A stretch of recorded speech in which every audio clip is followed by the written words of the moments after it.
तो वो जो किताब है जो बाबा साहब ने प्रकाशित की थी, जिसे एनिहिलेशन ऑफ कास्ट कहते हैं, जो एक तरह से मील का पत्थर है अपने बाबा साहब का जो आंदोलन है, इस आंदोलन में उन्होंने जो भी कुछ ग्रंथ लिखे हुए हैं, हर एक ग्रंथ अपने आप में अनूठा है। हर एक ग्रंथ की अपनी अपने आप में एक खासियत है, एक अलगपन है उसके अंदर।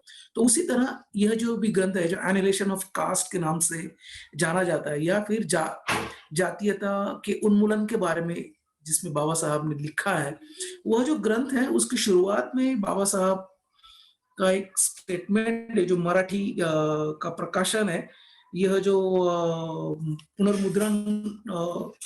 पुनर्मुद्रण हुआ इसका, तो इसमें जो पहला स्टेटमेंट है जिससे मैं आज की शुरुआत करूंगा, यहाँ मैंने पिछली बार इसका इसका समापन किया था, जहां बाबा साहब ने कहा है कि बुद्ध की शिक्षाओं के अनुसार यदि आचरण किया जाए तो सभी प्रकार के सामाजिक जो प्रश्न है वो चुटकियों की तरह छुड़ाए जा सकते हैं। इसमें कोई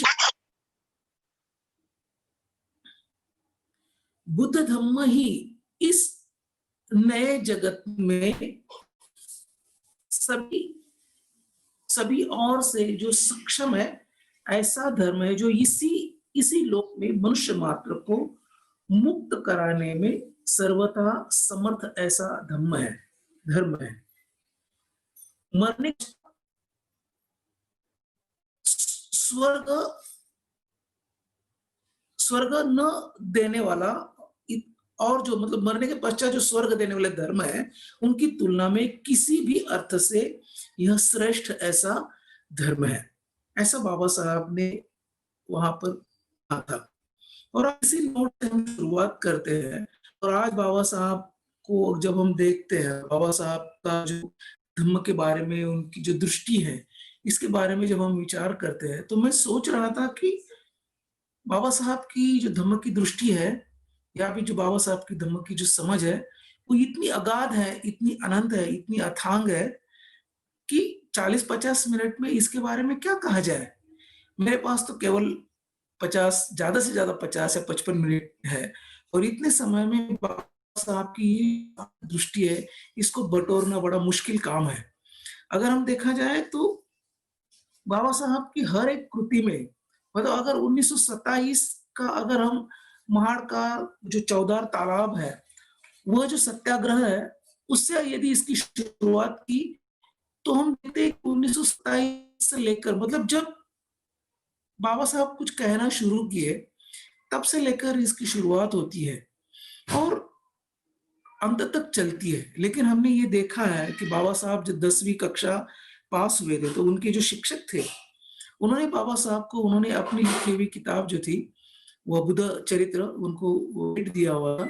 और वहां से हम देखते हैं कि बाबा साहब की शुरुआत हो गई। और हम सभी को पता है कि बाबा साहब एक बहुत ही मंझे हुए पढ़ाकू थे, बहुत ही पढ़ते थे बाबा साहब। इनकी उनकी जितनी पढ़ाई मुझे पता नहीं विश्व में किसी ने की भी है या नहीं है, इतनी पढ़ाई बाबा साहब ने की है।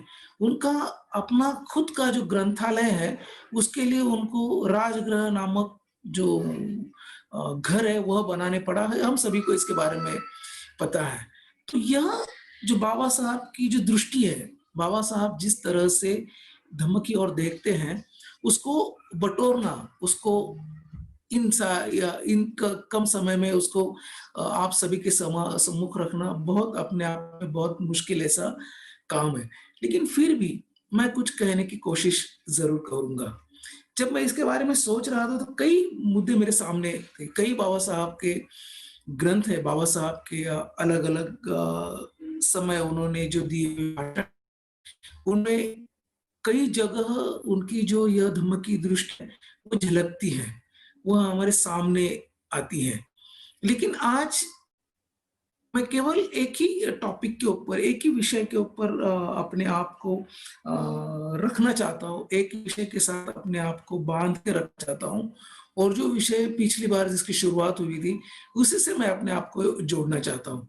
मैंने देखा कि क्या मैंने आज की इस अपनी सभा में मैंने आपके साथ जो भी कुछ वार्तालाप करना है, तो किस विषय पर मैंने करना चाहिए? बाबा साहब की धम्म दृष्टि के बारे में क्या कहना चाहिए?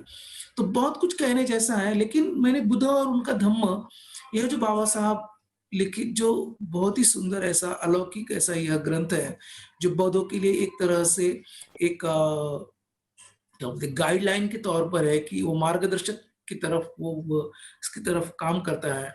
तो उसमें मैं देख रहा था जिसमें बाबा साहब ने धम्म कब सद्धम्म रूप होता है, कब इसे सद्धम्म कहा जाए, ये जब उन्होंने कहने की बात की, तब उन्होंने एक जो समाज व्यवस्था है, इस समाज व्यवस्था को सामने रखकर 3 प्रकरण उसमें बाबा साहब ने लिखे हुए हैं। तो मुझे लगा कि हमारे विषय से यह संबंधित है, तो इसलिए उसी को मैंने आप सभी के सामने रखना चाहिए।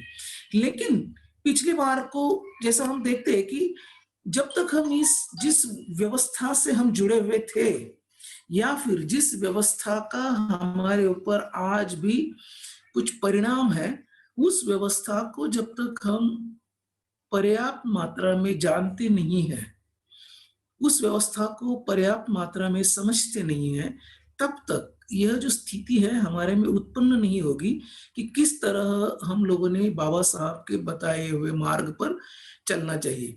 आज भी हम देखते हैं कि बाबा साहब का जय-जयकार करने वाले लोगों की कुछ कमी नहीं है। प्रचंड मात्रा में यह सारे लोग हैं।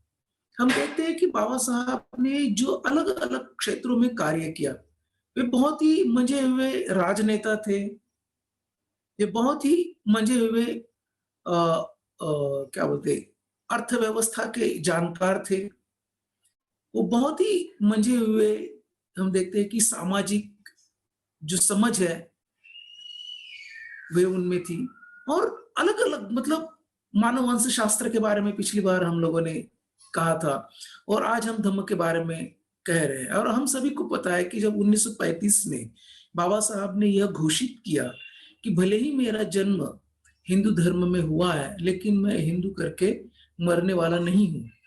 उसके पहले से लेकर और उसके बाद बाबा साहब ने अपने आप को समर्पित किया। वो अलग-अलग विषयों में भले ही व्यस्त थे, इसके बावजूद भी बहुत सारे अलग-अलग धर्मों का वे अभ्यास करते थे।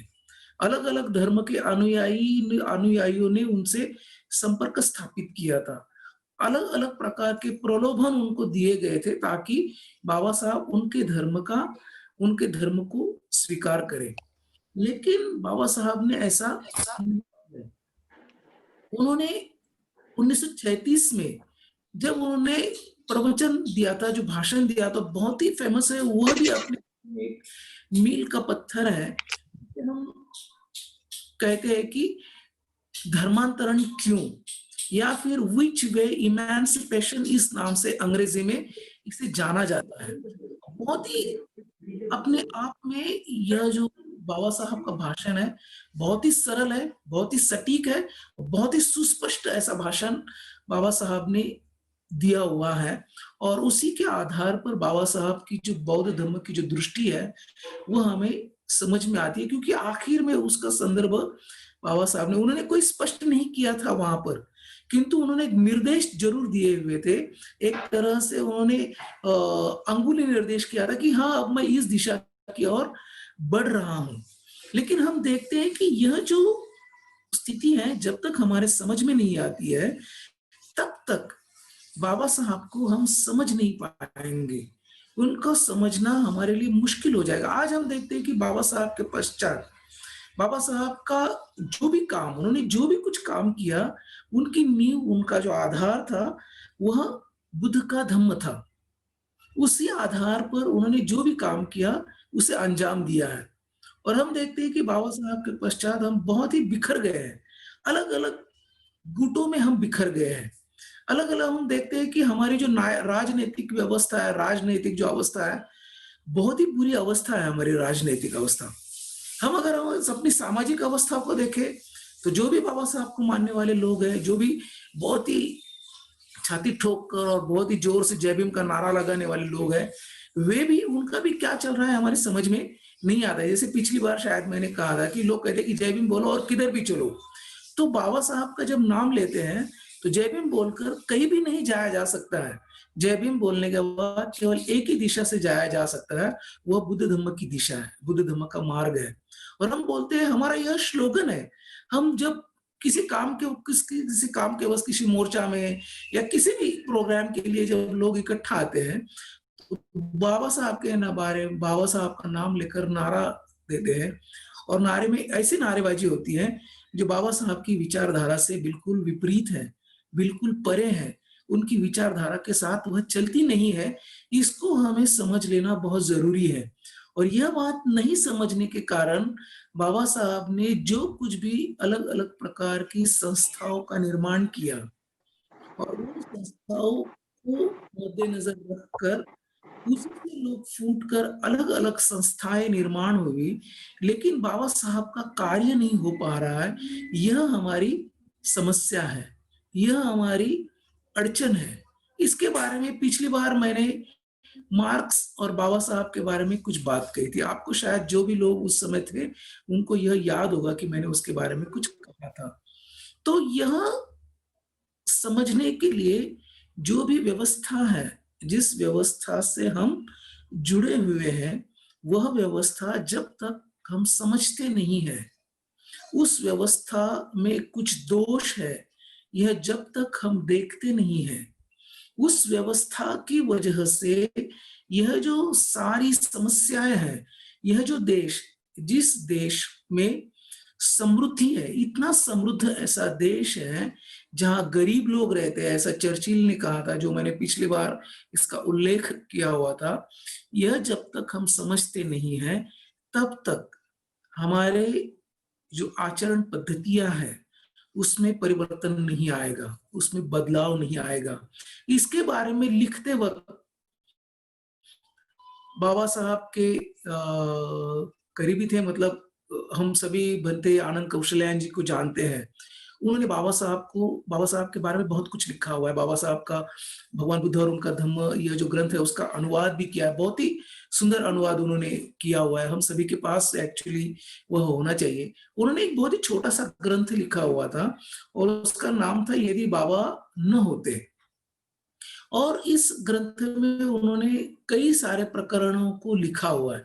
लेकिन एक प्रकरण है, मुझे लगता है कि यह आज इससे इसकी शुरुआत होनी चाहिए और उसका टाइटल ही बहुत ही सुंदर है, जो मुझे बहुत अच्छा लगा और वो कहते हैं कि वर्ण व्यवस्था या मरण व्यवस्था, ऐसा उसका टाइटल है। कि यह जो वर्ण व्यवस्था है, यह जो जाति व्यवस्था है, यह किस तरह की व्यवस्था है? ये व्यवस्था है या मरने मरने की व्यवस्था बना के रखी हुई है। ऐसा उन्होंने वहाँ पर कहा हुआ है और बहुत ही सुंदर प्रकरण है ये। मैं इसका पूरा का पूरा संदर्भ नहीं दूँगा। यह प्रकरण को लिखते हुए पूज्य आनंद कौशल्यान जी ने संत कबीर का एक बहुत ही सुंदर छोटा-सा दोहा है, वह लिखा है और बहुत ही सुंदर है। मुझे लगा कि यह मैंने आपके साथ बाँटना चाहिए। यहाँ पर वे कहते थे कि तुम कत ब्राह्मण, हम कत सूद, तुम कत ब्राह्मण, हम कत सूद, हम कत लोहू, तुम कत दूध। इसका अर्थ यह होता है कि तुम कैसे ब्राह्मण हो, हम कैसे क्षुद्र हैं, तुम कैसे ब्राह्मण हो और हम कैसे क्षुद्र हैं। क्या हमारे बदन में लहू और तुम्हारे बदन में दूध है? तो बहुत ही सुंदर बात कबीर जी ने कही है। लेकिन फिर भी इस व्यवस्था में हम उसका बखान करते हैं, उसमें रहने की कोशिश करते हैं, अपने आप को साबित करने की कोशिश करते हैं। इसीलिए हम देखते हैं कि भारतवर्ष में बाबा साहब को मानने वाले लोग, जिन्होंने धर्मांतरण किया और जिन्होंने अभी तक धर्मांतरण नहीं किया है, जो बाबा साहब को मानते हैं, वो कहते हैं कि हम बाबा साहब को मानते हैं लेकिन बुद्ध को नहीं मानते हैं। जो बुद्ध को नहीं मानता है, वो बाबा साहब को कैसे मान सकता है? बाबा साहब ने इसीलिए 1936 का उनका जो भाषण है, जिसके बारे में पिछली बार हम लोगों ने यह उसका संदर्भ लिया था और जहाँ बाबा साहब ने बिल्कुल ही बिल्कुल ही सुस्पष्टता से इस बात के ऊपर जोर दिया था कि जब तक हम जिस व्यवस्था में हैं, उस व्यवस्था के दोष नहीं देखते हैं। यह जो व्यवस्था है, यह दूषित है, यह हमारे समझ में नहीं आती है, तब तक उससे बाहर निकलने की हमारी कोशिश नहीं हो सकती है। और इसीलिए हमने बाबा साहब को समझना अपने आप में बहुत, बहुत है, बहुत ही ज़रूरत भरी बात है। तो जब हम भगवान बुद्ध और उनका धर्म इस ग्रंथ को देखते हैं और मुझे बड़ा अचरज हुआ इसे देखते हुए कि बाबा साहब ने भगवान बुद्ध यह एक बहुत मोटा ग्रंथ लिखा है। वैसे देखा जाए तो बाबा साहब के पास इतना पर्याप्त समय नहीं था, इसके बावजूद भी उन्होंने यह ग्रंथ लिखा हुआ है। जब इसके बारे में देखते हैं और इसके जो संदर्भ ग्रंथों को अगर देखेंगे, अगर आप हिंदी जो अनुवाद है, इस अनुवाद को अगर संदर्भ के लिए आप देखते हैं और हर प्रकरण के बाद जब हम उसकी संदर्भ सूची पढ़ते हैं, तो हमें आश्चर्य लगता है, अचरज में पड़ जाते हैं कि बाबा साहब ने कितना अभ्यास किया होगा, कितना कुछ उनके दिल में रहा होगा, कितना कुछ वो लिखना चाहते होंगे, कितना कुछ वो कहते होंगे। लेकिन धर्मांतरण के पश्चात हमारे बीच बाबा साहब केवल 7 हफ्ते के बाद नहीं रहे। उनका परिनिर्वाण हो गया और वे हमें हमेशा के लिए छोड़कर चले गए। लेकिन जाते-जाते यह बहुत ही अद्भुत, अमूल्य ऐसा ग्रंथ उन्होंने हमारे हाथ में थमा गए। यदि हम उसका बारीकी से अभ्यास करें, जैसे मैंने पिछली बार कहा था कि यह वर्षावास का समय, वैसे देखा जाए तो ये जो समय है, अभी कार्तिकी पूर्णिमा को वर्षावास संपन्न हो गया और अब आने वाली जो क्या बोलते हैं, सॉरी, सॉरी, कार्तिक पूर्णिमा जो आएगी उसमें हम लोग पुनः संघ पूर्णिमा को निर्माण करने जा रहे हैं। लेकिन अभी धर्मांतरण का भी माहौल चल रहा है और धर्मांतरण मतलब बाबा साहब ने 14 अक्टूबर को धर्मांतरण किया था और अशोक विजयदशमी को किया था। इसमें थोड़ा-सा झमेला, लोग 14 अप्रैल, कुछ लोग 14 अक्टूबर को विश कर रहे हैं, तो कुछ लोग कह रहे हैं नहीं-नहीं, विजयदशमी को विश करना चाहिए। चाहे कुछ भी हो, बाबा साहब ने हमें बुद्ध का धम्म दिया है और अभी हम जो पारायण करते हैं, जब वर्षावास का समय चलता है, तो वर्षावास के समय में अश्विन पूर्णिमा को हम लोगों ने वर्षावास की समापन की और कार्तिक पूर्णिमा में संघ पूर्णिमा को हम मनाएँगे, पारंपरिक संघ पूर्णिमा को। और वहाँ हम लोगों ने भगवान बुद्ध और उनके धम्म का अध्ययन करते हैं। वहाँ मैंने सूचित किया था, लेकिन बाकी के जो 265 दिन है, उनका हम क्या करने वाले हैं? क्या उसको हम ऐसे ही छोड़ देंगे? तो यह अगर हम बाबा साहब के ग्रंथों का अभ्यास करते हैं, बाबा साहब के ग्रंथों का अध्ययन करते, तो हमारे लिए यह काफ़ी सहायता होगी। तो मैं ये देख रहा था कि भगवान बुद्ध और उनके धम्म को लिखते हुए, बाबा साहब ने अधम धर्म, धम्म और सद्धम्म, ऐसा उन्होंने यह एक पूरा चैप्टर लिखा उसमें कि अधर्म किसे कहेंगे, धम्म किसे कहेंगे और सद्धम्म किसे कहेंगे। तो सद्धम्म लिखते हुए बाबा साहब ने 3 उसके 3 चरण किए। उन 3 चरणों में उन्होंने सद्धम्म की व्याख्या की। पहले 2 चरण के बारे में मैं कुछ नहीं कहूँगा। मुझे लगता है कि अ, मैं ये जो कड़ी है, इस कड़ी को मैं छोड़ना नहीं चाहता, इसलिए पहले 2 चरणों को मैं यहाँ कुछ नहीं करूँगा। लेकिन तीसरा जो चरण है, इस तीसरे चरण में बाबा साहब ने कहा कि धम्म तभी सद्धम्म कहलाता है, जब वह तमाम सामाजिक भेदभावों को मिटा देता है। और मुझे बड़ा आश्चर्य लगा कि बाबा साहब मतलब ये जो सामाजिक संदर्भ है, इस सामाजिक संदर्भ की ओर हमारा हमारा अंगुली निर्देश करते हैं कि जिस समाज व्यवस्था में भेदभाव है, जहाँ एक व्यक्ति दूसरे व्यक्ति को ऊँचा या नीचा समझता है, वह समाज व्यवस्था कैसे सुचारू रूप से चल सकती है, इसकी ओर बाबा साहब ने अंगुली निर्देश किया है। और भगवान बुद्ध ने अपने जीवन काल में जो अलग-अलग लोगों को मतलब भगवान बुद्ध पहले क्रांतिकारी व्यक्ति रहे इस अपने भारतवर्ष में, जिन्होंने जाति व्यवस्था को कुचल दिया, तोड़-मरोड़ दिया, उसके सामने खड़े हो गए। जैसे अगर हम बुद्ध गया में जाते हैं, अपना ये जो प्रोग्राम है, ये बुद्ध गया की तरफ से चल रहा है और जब हम बुद्ध गया जाते हैं और टेम्पल की ओर जब जाते हैं, अपना जो महाविहार है, महाबोधि विहार के टेम्पल की ओर जब जाते हैं, वहाँ सीढ़ियों के 3 चरण हैं। और पहला चरण जब उतरते, दूसरा चरण उतरते तो वहाँ एक खंभा लिखा हुआ है, एक खंभा है जहाँ पर छठे सप्ताह में बुद्ध की एक हुहुक जाति ब्राह्मण के साथ कुछ वार्तालाप हुआ था। तो बहुत ही सुंदर वहीं से शुरुआत हो गई। तभी किसी के भी साथ बुद्ध ने अपना जो साक्षात्कार है, अपना जो अनुभव है, वह बाँटा नहीं था। लेकिन वहीं से उनकी शुरुआत हो गई। ये जो हुहुक जाति ब्राह्मण है, उसके साथ उन्होंने कहा कि जाति से कोई भी श्रेष्ठ या कनिष्ठ नहीं होता है, वे अपने कर्मों से होता है, जिसकी और थोड़ी देर बाद मैं जाने वाला हूँ। तो इसे बाबा साहब ने पॉइंट आउट किया है। इसे एक तरह से पिन डाउन किया है कि जो धर्म तभी सद्धर्म कहला जा सकता है जब वह तमाम सामाजिक भेदभावों को नष्ट कर देता है। और यह जो बाबा साहब की दृष्टि थी अपने आप में बहुत ही अनूठी दृष्टि है, बहुत ही महत्वपूर्ण है। अपने जो गुरु है, जो बुद्ध को पहले प्रथम गुरु मानते हैं कि ये मेरे प्रथम गुरु है, उन्होंने यह बात सीखी हुई है और जिसे जोर देकर उन्होंने अपने भगवान बुद्ध और उनके धर्म इस ग्रंथ में उसको कोट किया हुआ है। उसको एक स्वतंत्र चैप्टर के, एक स्वतंत्र चरण के रूप में इसे हमारे सामने रखा है।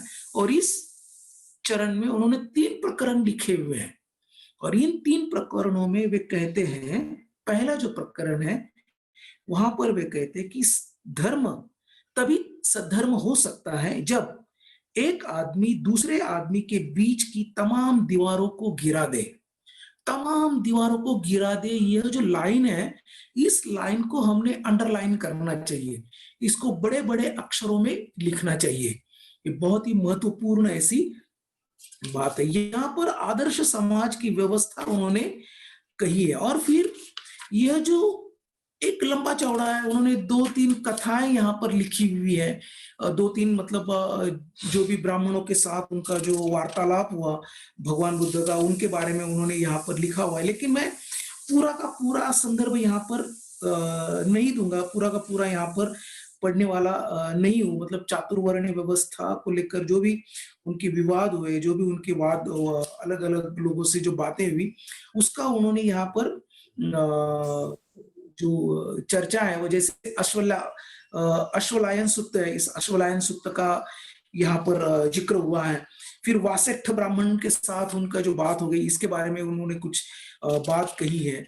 तो इनकी ओर मैं नहीं जाऊंगा, लेकिन इसकी आखिरी जो लाइनें हैं, इन आखिरी लाइनों की ओर मुझे जाने की, मुझे लगता है कि वहां हम लोगों ने जाना चाहिए। और बाबा साहब की जो धर्म दृष्टि है वो कितनी असीम थी, कितनी गहरी थी, कितनी वो सर्वसमावेशक थी, ये हमें समझना बहुत जरूरी है। यहाँ पर मतलब बाबा साहब लिखते समय हर हर एक मुद्दा लिखते हुए उसे एक अनुक्रमांक देते कि 1 2 3 4 5 6 7 इस तरह से। तो जो 49 नंबर का मतलब यह जो प्रकरण है, ये कुल मिलाकर इसमें 51 पॉइंट्स है, 51 मुद्दे हैं इसके अंदर। लेकिन जो 49वां मुद्दा है इसमें, यहाँ पर बाबा साहब लिखते हैं कि ऊंचे आदर्श का महत्व है, ना कि ऊंची जाति में जन्म ग्रहण करने का। ये बहुत ही जरूरत ऐसी मुझे लगती बात है कि ऊंचे आदर्श होना बहुत जरूरी है कि हमारा जन्म किसमें हुआ है, यह नहीं है ऊंची जाति में जन्म हुआ या फिर ऊंचे कुल में जन्म हुआ, इससे इसका कोई ताल्लुकात नहीं है। तो हमारे आदर्श ऊंचे होने चाहिए, इसके बारे में बाबा साहब जोर देते हैं। मुझे लगता है कि भले ही ये हमारा जनरल क्लास है, लेकिन मुझे पता है कि हमारे इस जनरल क्लास में बहुत सारे धर्मचारी हैं, बहुत सारे धर्म मित्र हैं, बहुत सारे धर्म सहायक है और हमारे हित चिंतक भी है जो त्रिरत्न बौद्ध संघ के सानिध्य में लंबे समय से उनके संपर्क में है। और हमारा एक क्या बोलते हैं, हमारा एक तरह से पॉजिटिव गुड बन गया है कि हम अपना जो पॉजिटिव गुड है हर जगह कार्यरत हो जाता है, एक साथ आते हैं, तो बहुत अच्छी बात है, इसमें कोई बुरा ही नहीं है। लेकिन हमने यहाँ से बाहर निकलकर बाहर भी जाना चाहिए और अपने घरों में भी इसे देखना चाहिए। ऐसे मुझे लगता है कि अपने घरों में हम इसे कैसे देखते हैं। जो बाबा साहब ने यहाँ कहा कि ऊंचे आदर्शों का महत्व है, ना कि ऊंची जाति में ग्रहण करने से। तो यहाँ तो हम देखते हैं कि हम सारे के सारे तो बौद्ध हैं यहाँ पर। सारे के सारे लोगों ने एक तो पंचशीलों को ग्रहण किया, या कुछ लोग ऐसे हैं जो 10 शील ग्रहण करने के बारे में सोच रहे हैं गंभीरता से, और कुछ लोग ऐसे हैं जिन्होंने 10 शीलों को ग्रहण किया हुआ है। ऐसे लोगों के साथ मैं बात कर रहा हूँ अभी, और मैं उम्मीद करता हूँ कि यदि ये यूट्यूब पर चला जाए, तो अन्य लोग भी देख सकेंगे। तो हम जो बौद्ध है, जो अपने आप को पिछले 64 सालों से 64 ईयर से जो अपने आप को बौद्ध समझ रहे हैं, जो बाबा साहब के अनुयायी हैं, वे इसे किस तरह से देखते हैं? मैं आपके लिए एक सवाल उठाना चाहता हूँ जिसके बारे में आपने चिंतन करना चाहिए, कि हम घर में पुरुष होने के नाते या फिर हम अपने घरों में मुखिया होने के नाते, जो भी हम, चाहे पुरुष हो, चाहे महिला हो या फिर बच्चे हों, चाहे जो कुछ भी हो, तो हमारा व्यवहार कैसे है? इसके बारे में यदि कृपा करके हम चिंतन करते हैं, तो हमें इसकी बड़ा लाभ होगा। क्योंकि बाबा साहब ने यह बात कही है कि कोई भेदभाव, मतलब धर्म तभी सधर्म होता है जब वह सारे तमाम भेदों को वह नष्ट कर देता है। क्या अभी भी हम इन भेदों के साथ रहते हैं? क्या अभी भी मुझे लगता है कि मैं पुरुष हूँ, तो मेरी जो स्त्री है, उसने मेरा कहना मानना चाहिए, उसने मेरी परमिशन लेनी चाहिए कि मैं ये करूँ क्या? और जब तक मैं परमिशन ना दूँ, उसने वो कोई भी बात नहीं करनी चाहिए। या फिर मेरे घर में जो भी लोग हैं, उनके साथ मेरा बर्ताव कैसे है? इसके बारे में हमने चिंतन करना चाहिए। इसकी शुरुआत यहीं से होती है। आहिस्ता-आहिस्ता इस बात को लेकर हमें समाज में जाना है। ऐसे समाज में हमें जाना है, जो समाज बहुत ही गंभीरता से, बहुत ही क्रूरता से इस व्यवस्था का पालन करता है। अभी-अभी मैं मेरे बच्चों के साथ, मेरी मेरी ब लड़की है, मेरी भांजी है, इसके साथ मैं चर्चा कर रहा था, और मुझे सुनकर, मैं लंबे समय से कोई टीवी नहीं देखता हूँ। कोई जो न्यूज़ है, जो बातमियाँ, जो समाचार चलते हैं, मैं नहीं देखता हूँ। मुझे लगता है कि ये समाचार देखकर कुछ लाभ नहीं है, दिमाग खराब हो जाता है। एक विशिष्ट जो सरकार है, उन सरकारों के लिए काम करने वाली व्यवस्था बन गई है, तो कोई समाचार होता ही नहीं है। वो केवल किसी को तो भी प्रमोट करने के पीछे लोग पड़े हुए हैं, इसलिए मैं टीवी देखता नहीं हूँ। मैं कुछ गिने-चुने लोगों का, जो सही बात, जो सटीक बात रखने की कोशिश करते हैं, ऐसे लोगों को केवल मैं सुनता हूँ, और यूट्यूब पर ये लोग हैं, इन लोगों को टीवी के ऊपर कोई उनका सुनने वाला नहीं है, या फिर उनके लिए कोई जगह वहाँ पर नहीं है। तो मेरी बच्चियाँ कह रही थी कि अभी-अभी कोई क्रिकेट चल रहा है, मुझे क्रिकेट में ज़्यादा शौक नहीं है, इसलिए मैं क्रिकेट देखता नहीं हूँ। तो क्रिकेट चल रहा है, और मुझे पता चला कि वहाँ जो अपने धोनी जो है, महेंद्र सिंह धोनी, ये बहुत ही बड़ा अच्छा खिलाड़ी है अपने इस देश का, लेकिन उसका परफॉर्मेंस अच्छा नहीं चल रहा है, वो अच्छा खेल नहीं रहा है। तो किसी बंदे ने महेंद्र सिंह धोनी की जो 5 साल की छोटी बच्ची है, उस बच्ची को उसने ट्रोल करना शुरू किया कि तेरा बाप अगर अच्छा नहीं खेलेगा, तो मैं तेरे साथ रेप करूँगा। I was shocked, I was surprised. क्या चल रहा है इस देश में? किस संस्कृति की बात कर रहे हैं हम लोग? किस संस्कृति की ओर बढ़ रहे हैं हम लोग? पता नहीं। मतलब क्या हो क्या रहा है? और ऐसी क्रूरता भरी दुनिया में हम रह रहे हैं। यह जो व्यवस्था है, जो भेदभाव से भरी पड़ी हुई है, ऐसी भेदभाव से भरी पड़ी व्यवस्था में जब हम रहते हैं, और उसका जो कुछ ना कुछ अंश हमारे भीतर है, वह हमारे घर में कार्य करता है। हम बाहर भले ही समानता की बात करें, लेकिन हमारे घर में यदि असमानता है, तो हम बाबा साहब के बंदे कैसे हो सकते हैं? यह सवाल हमने अपने आप को पूछना चाहिए। अपने घरवालों के साथ चर्चा करनी चाहिए, या क्या मेरे व्यवहार में आपको कहीं भी असमानता दिखाई देती है? क्या मेरे व्यवहार में कहीं भी आपको ऐसा नज़र आता है कि मैं घर का मुखिया होने के नाते आपके विचारों को कुचल देता हूँ, आपके अस्तित्व को नकारता हूँ? क्या ऐसा कुछ है मेरे साथ?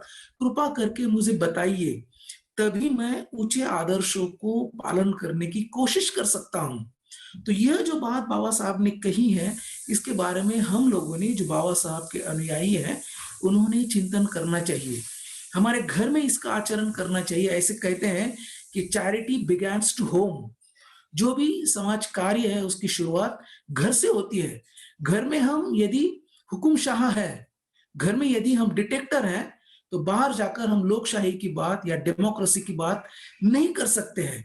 पहले हमने अपने घरों में इसकी शुरुआत करनी चाहिए। ये जो ऊंचे आदर्श हैं, बाबा साहब हमारे लिए ऊंचे आदर्श है। बाबा साहब ने जिनको अपना आदर्श माना, वे भी हमारे उच्च आदर्श है। वे बुद्ध है, धम्म है, संघ है। उन्होंने संत कबीर को अपना गुरु माना।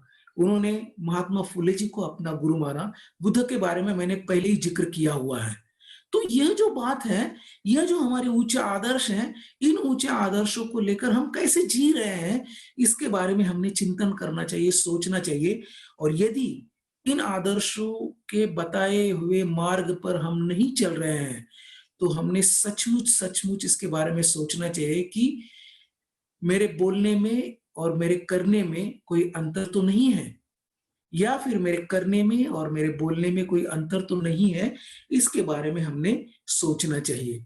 इसके बाद 91वें मुद्दे में बाबा साहब कहते हैं कि दूसरे के साथ अपने आप को एक कर दो। दूसरे के साथ अपने आप को एक कर दो। यही सोचो, जैसे वे हैं वैसा मैं हूं, जैसा मैं हूं वैसे ही वे हैं। ये जो मुझे भी आश्चर्य लगा कि व्हाट वंडरफुल, इसे परात्म समता कहते हैं। मतलब दूसरे जैसा अपने आप को समझना।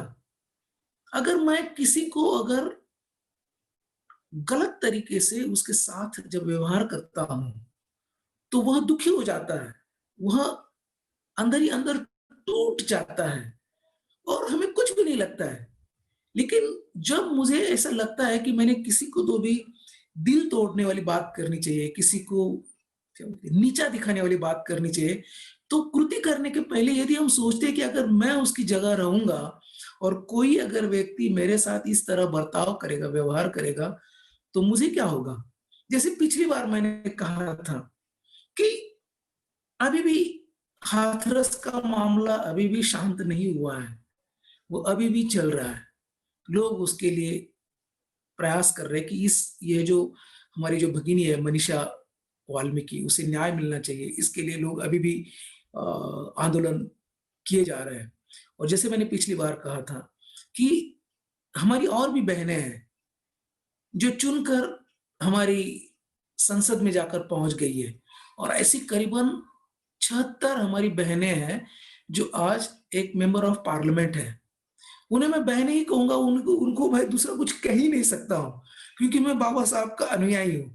लेकिन उनको कुछ भी नहीं लग रहा है, कुछ भी सोच नहीं रहे। वो वहां पर संसद में बैठकर इसके ऊपर कोई सवाल नहीं उठा रही है। ये क्यों नहीं हो रहा है? क्योंकि जिस जिस किसी भी स्त्री के साथ जब अत्याचार होता है, चाहे वो कोई भी हो, वो किसी भी जाति की हो, क्या वो अत्याचार अत्याचार नहीं होगा? मतलब क्या किसी सवर्ण महिला के ऊपर अगर अत्याचार होता है तो वह अत्याचार है, और किसी दलित महिला पर जब अत्याचार होता है तो वह अत्याचार नहीं कहलाएगा क्या? ये साधारण सा सवाल है। तो यह सवाल मैंने यहाँ इसलिए उठाया क्योंकि मैं चाहूंगा कि ये यूट्यूब पर चला जाए और लोग देखें इसे। लेकिन मैं आप लोगों के लिए जो आज यहाँ पर इस प्लेटफॉर्म पर उपस्थित है, मौजूद हैं, जो मुझे सुन रहे हैं, मैं उन सभी मेरे भाई-बहनों को सोचने के लिए एक सवाल उठाना चाहता हूँ।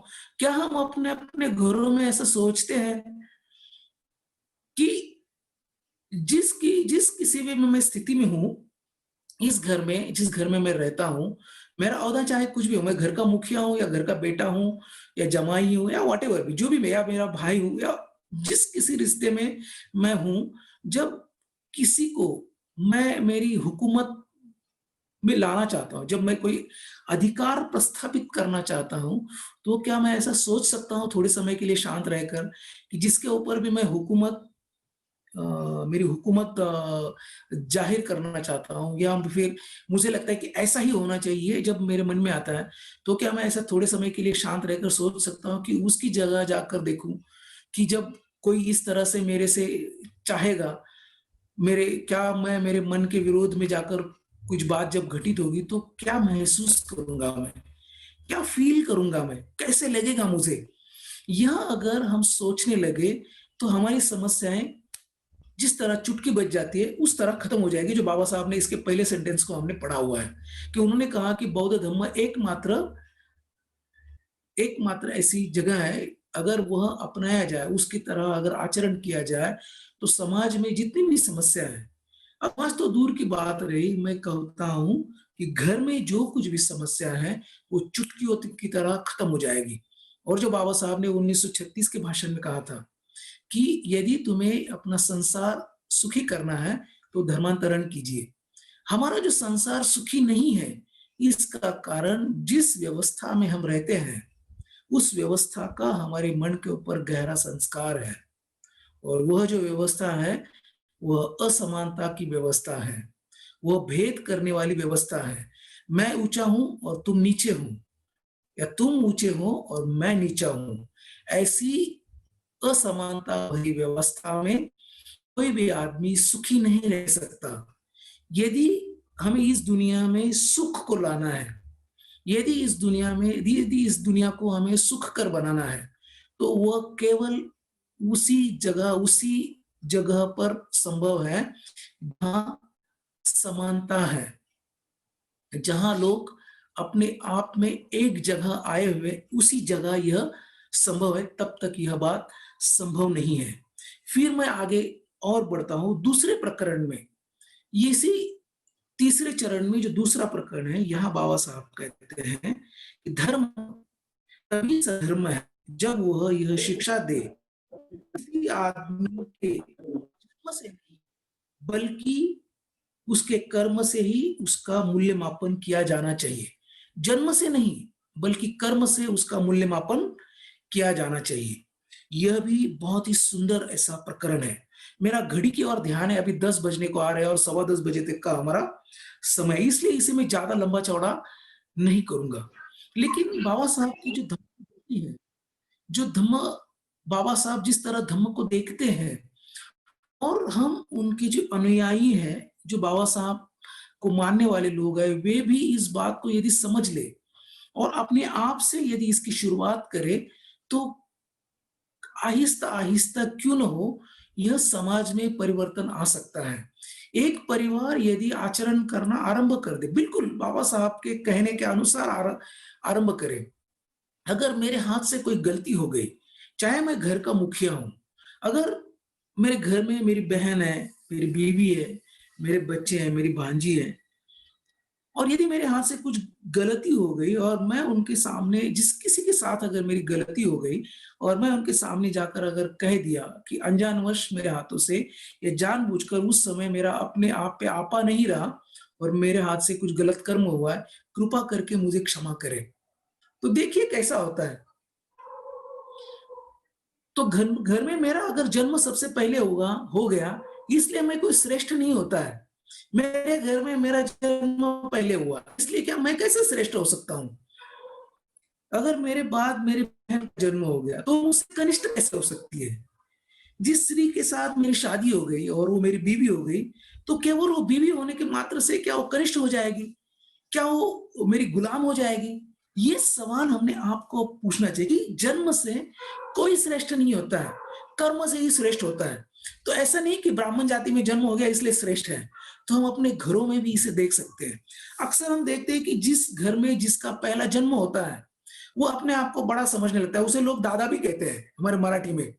हमें हिंदी भाषा में क्या कहते हैं मुझे पता नहीं, शायद भैया कहते होंगे या पता नहीं क्या कहते हैं। मराठी में दादा कहते हैं, कुछ लोग अण्णा कहते हैं।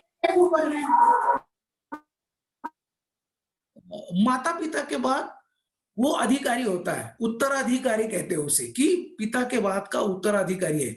जब पिता घर में नहीं है, तो वो वहाँ पर है, उसकी दादागिरी चलती है। वो कहता है कि मैं जैसा चाहूँगा वैसा ही होना चाहिए। तो जन्म से कहीं कोई कैसे कोई श्रेष्ठ हो सकता है? यदि उसके कर्म सही नहीं है, तो वो कैसे श्रेष्ठ हो सकता है? तो हमने अपने आप को ये सवाल पूछना चाहिए कि हमारे घरों में हमारा ओहदा चाहे कुछ भी हो, हमारा नाता चाहे कुछ भी हो, हमारी स्थिति चाहे कुछ भी हो, लेकिन अगर हमारा व्यवहार श्रेष्ठ नहीं है, अगर हमारा व्यवहार उचित नहीं है, सही नहीं है, तो हम जन्म से चाहे कुछ भी हो, लेकिन कर्म से सही नहीं होंगे। इसके लिए बाबा साहब ने यहाँ कहा था, किसी आदमी के जन्म से नहीं बल्कि उसके कर्म से ही उसका मूल्यमापन किया जाना चाहिए। तो हम अपने आप को सवाल पूछ सकते हैं, हम अपने आप में देख सकते हैं कि क्या हम इस तरह का मूल्यमापन अपना करते हैं?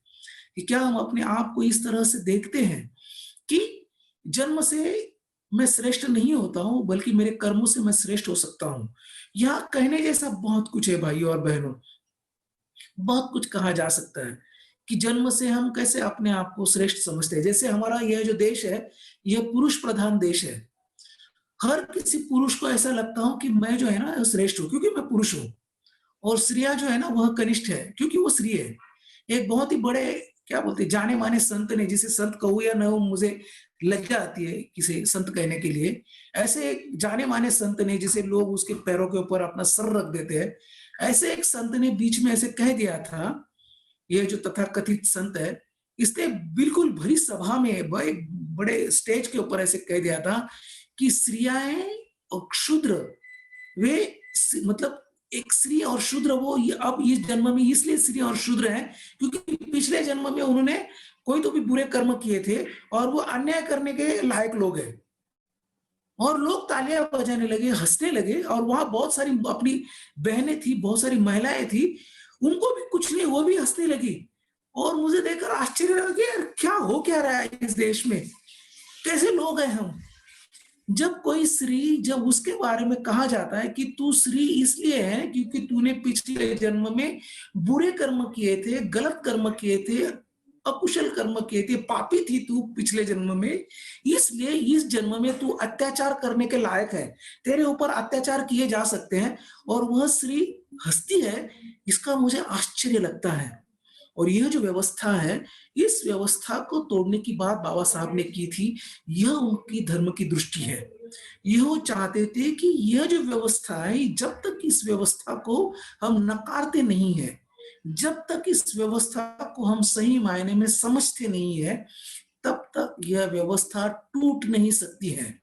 और हम जो बाबा साहब के अनुयायी हैं, हम जो बाबा साहब के अनुयायी अपने आप को समझते हैं, वे लोग भी यदि अपने-अपने घरों में इस व्यवस्था को कायम किए हुए हैं, तो उन्होंने ज़रूर सोचना चाहिए इसके बारे में कि क्या मैं सचमुच बाबा साहब का अनुयायी हूँ? भाइयों और बहनों, कृपया इसके बारे में चिंतन कीजिए। इसके बाद मैं तीसरे प्रकरण की ओर बढ़ूँगा। बाबा साहब ने इस तीसरे चरण में तीसरा प्रकरण लिखा हुआ है। ये जो तृतीय कांड है और 5वां भाग है, इसमें आया हुआ है।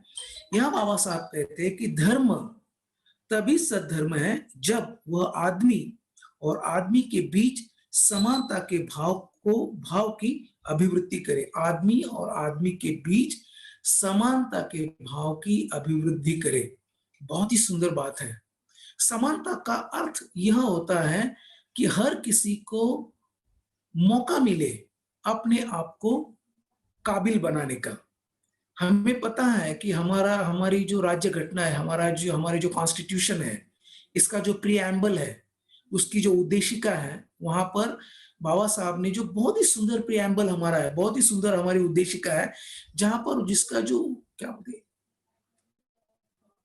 जिसका एक तरह से वह आत्मा, यह शब्द अच्छा नहीं है, इसलिए आत्मा का इस्तेमाल नहीं करूँगा मैं। लेकिन उसका एक तरह से नींव है, आधार है हमारी हमारी घटना का, हमारी जो कॉन्स्टिट्यूशन है, उसका यह आधार है कि स्वातंत्र्य, समता, बंधुत्व और न्याय। और जब समानता की बात आती है, तो बाबा साहब वहाँ पर कहते हैं कि संधि की समानता मतलब मौके की समानता। हर किसी को मौका मिलना चाहिए अपने आप को साबित करने का। अपने आप को प्रूव करने का मौका मिलना चाहिए। और हम इस देश में देखते हैं कि मौका सिर्फ कुछ ही लोगों को मिलता है। अपने घरों में भी हम कभी-कभी देखते हैं कि मौका देने के लिए भी हमारा मन है ना तैयार नहीं होता है। हम भेदभाव करते हैं, लड़का और लड़की में भेदभाव करते हैं। हमें लगता है कि मौका लड़कों को दिया जाना चाहिए, ना कि लड़कियों को देना चाहिए। घर में जो भी महिलाएँ होती है, जो भी हमारी बहनें होती है, हमारे रिश्ते में चाहे कुछ भी हो, वो हमारी बहन हो सकती है, हमारी बीवी हो सकती है, हमारी बेटी हो सकती है, कुछ भी हो सकती है, लेकिन मौका देने के लिए हम तैयार नहीं होते हैं। तुम्हें क्या समझता है, तुम्हें क्या अकल है? घर में अगर हम कोई डिस्कशन कर रहे हैं और घर की महिलाएं जब उसमें कुछ बात करना चाहती है, बोले तुम्हें क्या समझता है? ये जो बात है ना, यह बाबा साहब की जो बात है, इससे कुछ तो भी विरोध में जाती है। उनका कहना शायद इतना सटीक नहीं होगा, इतना पर्याप्त नहीं होगा, सुस्पष्ट नहीं होगा, लेकिन उन्हें कुछ कहना है, वो कुछ कहना चाहते हैं। अगर हम सुने तो उनके अस्तित्व को एक चाल मिल सकती है, अपने आप को प्रूव करने के लिए आगे ला सकते हैं और वे भी अपने आप को प्रूव कर सकते हैं। हर किसी में वह जो पोटेंशियल है, हर किसी में वह जो एक वो जो बुद्ध बीज है, उस बुद्ध बीज को अगर मौका दिया गया, अगर चांस दिया गया, यदि संधि दी गई, अपॉर्चुनिटी दी गई, तो वे भी अपने आप को प्रूव कर सकते हैं, वे सिद्ध कर सकते हैं।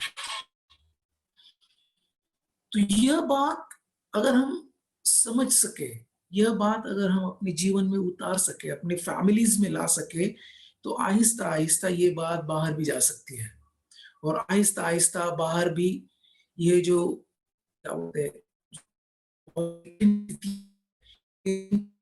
में कुछ न कुछ बदलाव आने के चांसेस बन सकते हैं। एक हल्की सी आशा वहां पर निर्माण हो सकती है। हमारे अगल बगल में रहने वाले लोग हैं, हमारे रिश्तेदार हैं, हमारे घर के लोग हैं। अगर मैं धर्मचारी हूँ और मेरा व्यवहार यदि धर्मचारी की तरह नहीं है, तो जाहिर है मेरे बच्चों को यह नहीं लगेगा कि का आचरण करूंगा तो मेरे बच्चों में कुछ है। मेरे पिता जो है वो केवल कहते नहीं है, तो जैसा वे कहते हैं वो करने का कुछ न कुछ प्रयास कर रहे हैं। तो उनका भी भरोसा धम्म के ऊपर आएगा। जब उनका धम्म के ऊपर भरोसा आएगा, तो वो भी उसी तरह का आचरण करना शुरू करेंगे। तो वे जब उस तरह का आचरण करना शुरू करेंगे, तो जिस परिसर में हम रहते हैं, जिस एरिया में रहते हैं, जिस बिल्डिंग में रहते हैं, जिस अपार्टमेंट में रहते हैं, वहाँ भी उसका कुछ न कुछ असर होना शुरू हो जाएगा। और आहिस्ता-आहिस्ता यह जो असर है, वह इस भारतवर्ष में फैल सकता है और पूरी दुनिया में इसका असर हो सकता है। और बाबा साहब का जो सपना था कि मुझे सारा भारत बौद्धमय बनाना है, तो वो इसी आधार पर है, जहाँ लोग हर किसी को मौका दें, हर किसी को बोलने का, काम करने का मौका दें। हर किसी में वो काबिलियत है। हर कोई अपनी माँ के जन्म से सीख कर नहीं आता है। हर कोई अपनी माँ की कोख से जब बाहर आता है, तो परिस्थितियाँ उसे सिखा देती है।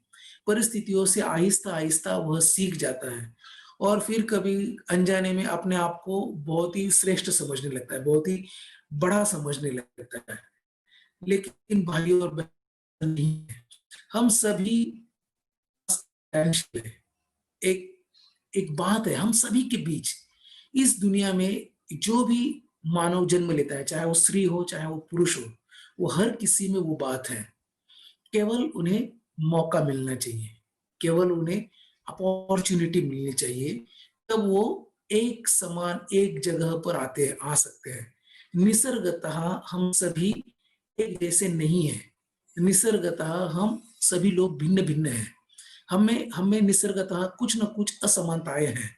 लेकिन उसी के साथ-साथ एक बात जो हम सभी में है, वो है बुद्धत्व की आशा और हर कोई अपने आप को प्रूव कर सकता है। वो चाहे अलग-अलग क्षेत्र में हो सकता है। जैसे कोई बोलने में माहिर हो सकता है, तो कोई दूसरे किसी काम में माहिर हो जाएगा। एक ही आदमी हर एरिया में एक्सपर्ट नहीं होता है।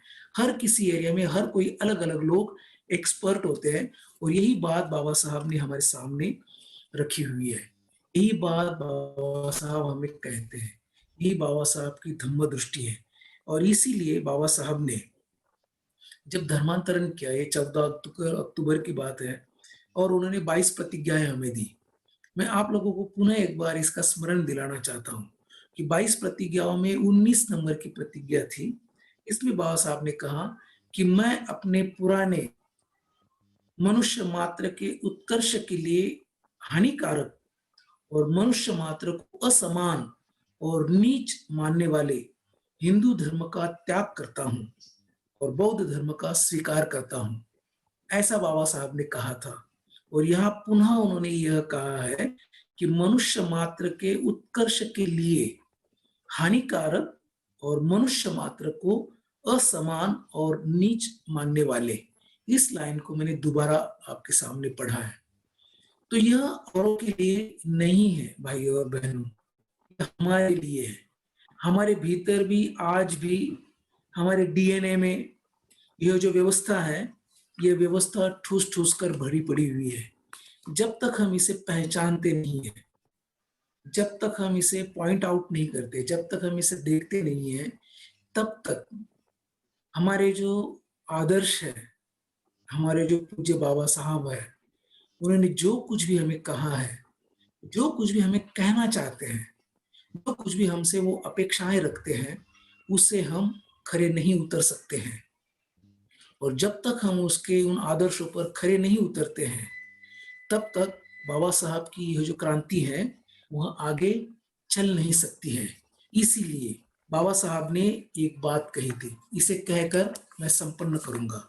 बाबा साहब ने कहा था, जो कुछ मैं कर पाया हूं, वह जीवन भर मुसीबतें सहन करके अपने विरोधियों से टक्कर लेने के बाद ही कर पाया हूं।